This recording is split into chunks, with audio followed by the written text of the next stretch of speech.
Hey, still not back on schedule, but I'm excited to talk to you about something today. For me, a lot of times, summer is about falling back in love with the stories that made you.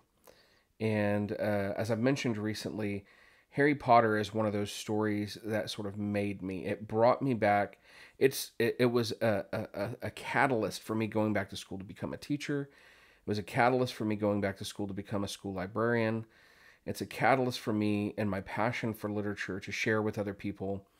And is that um, my hope is always that my love of stories, my love of books, can impact you, can impact your friends, can impact everyone that these videos and these podcasts and these social media posts touch, and can draw them back to loving to read. I think almost everyone I know loved to read when they were a kid. And then over time, just the constant assignments and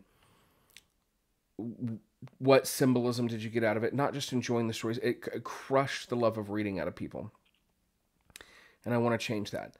Now, one thing that's difficult is that there are, how do I want to say this? With most books, there is books that last, books that leave a legacy. We have two different things. So, one is we have the joy of knowing that this literature reaches lots of people, that this literature is going to continue, that this literature will be readapted over and over. Like, for instance, with Harry Potter, we got 8 movies out of the Harry Potter's 7 books. And then we've gotten 2 out of a proposed 5 movies that are connected to another sort of charitable book that was created for the series. We've got a play. We've got the talks about maybe an HBO series coming in the future. There's all of this stuff that is being adapted from Harry Potter, and it's going to continue to come because Harry Potter are stories that have touched people for so long. That is the great thing about legacy books. The negative thing about legacy books is that if you investigate any person, any author for long enough, you are going to find things that you do not like about them. And so, for instance, I know that J.K. Rowling especially is someone that's come under intense scrutiny because of some of her statements against the transgender community. And that was really hurtful to a lot of Harry Potter fans, and that's sad. And we get to the point where we have to ask this question, which is, can I still love art if I don't love the artist? And so maybe you're one of those people that's wrestling with, do I like J.K. Rowling as a person or not? Or maybe you're like, I can't stand J.K. Rowling. Maybe you still love J.K. Rowling. If you love J.K. Rowling, this isn't a question you have to ask. But if you're in one of those other two camps, you have to ask yourself, can I continue to like J.K. Rowling's art even if I don't like her?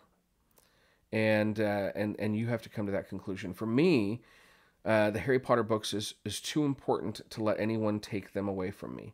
They've meant too much to me. So that's one thing, okay? I'm going to be releasing sort of 2 videos back to back today. This video, which asks the question, can I still love the art by an artist I don't love?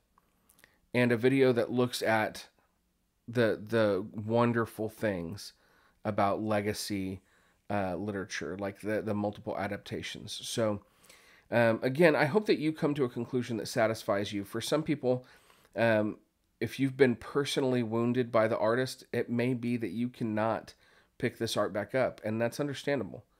For me, I can't. I refuse to let the Harry Potter books belong to anyone but me. They're my stories. They're the ones that have changed me. I look forward to showing you a little bit more in my next video.